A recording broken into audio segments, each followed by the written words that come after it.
Iran yashambulia kambi za kijeshi za Marekani huko Qatar na Iraq. Iran imejibu mapigo kwa kurusha makombora katika kambi ya kijeshi ya Marekani ya Al Udeid iliyoko nchini Qatar, ikiwa ni hatua ya kulipiza kisasi baada ya mashambulizi ya Marekani dhidi ya vinu vya nyuklia vya Iran mwishoni mwa wiki. Kituo hicho, ambacho ni miongoni mwa ngome kuu za jeshi la Marekani katika ukanda wa Ghuba, kililengwa pamoja na kambi nyingine ya Marekani nchini Iraq.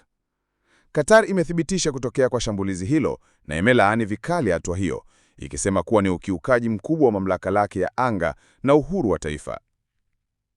Serikali ya Qatar imesema ina haki ya kujibu mapigo moja kwa moja dhidi ya mashambulizi hayo kwa mujibu wa sheria za kimataifa.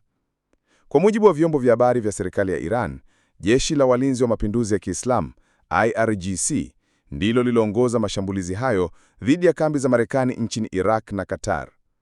Qatar imethibitisha kushambuliwa kwa kambi ya Al Udeid, ambayo ni makao makuu ya operesheni za Marekani katika eneo la Ghuba.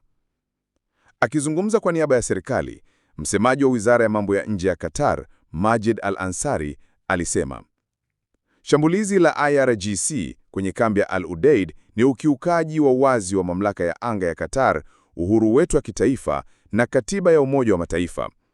Tunayo haki yetu ya kujibu moja kwa moja kwa mashambulizi haya kulingana na sheria za kimataifa. Dunia Darubini.